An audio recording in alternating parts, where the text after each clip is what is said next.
The border region, you all know, is unique. It has cultural, linguistic, and economic ties that are driven by personal relationships and centuries of history. It is time that we move forward with a joint plan between the United States and Mexico to address the challenges across that 2,000-mile border, all the way from Brownsville to San Diego, from Tijuana to Matamoros, including the major crossings that bring about the great arteries of commerce in Juarez, El Paso, Laredo, Nuevo Laredo, and other places throughout the border. Honesty has always been the currency of leadership, but it's more critical today at a time of misinformation and constant disruption, where mistrust has become the default mode, default reaction.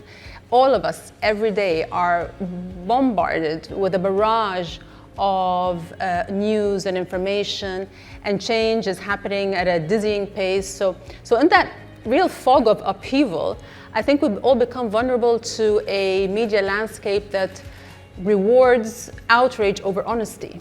That is the Colombia that is in place, and that is the Colombia that today is visiting this Wilson Center, that we consider one of the most important think tanks in Washington, but also one of the most important centers that has analyzed Latin American politics.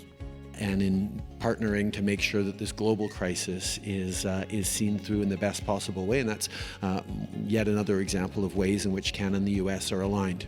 Through collaboration with different stakeholders, the Mexico Institute's Femicide Initiative seeks to raise awareness, develop public policies that can reduce and ultimately eradicate femicide in Mexico, as well as inform Mexican legislators on the issue.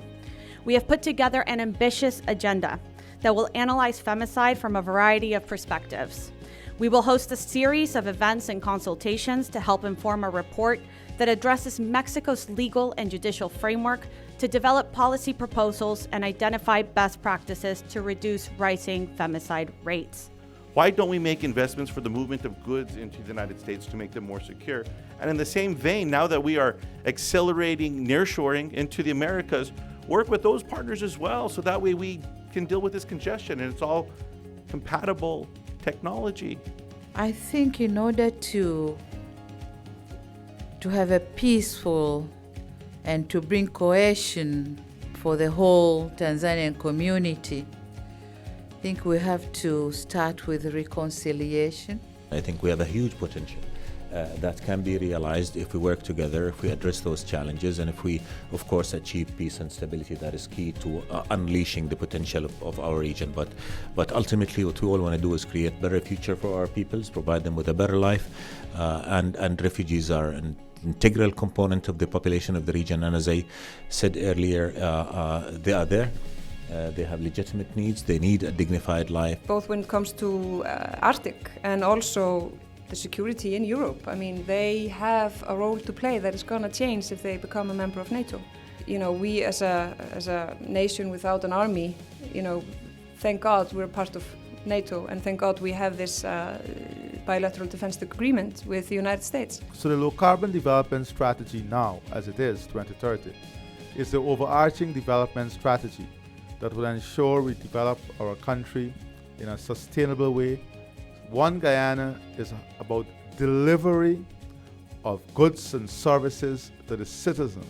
What's Vladimir Putin like? He's somebody who leaves you in no doubt that he's the most powerful person, in his view, in the room. And certainly on the Russian side of any discussion, there he is.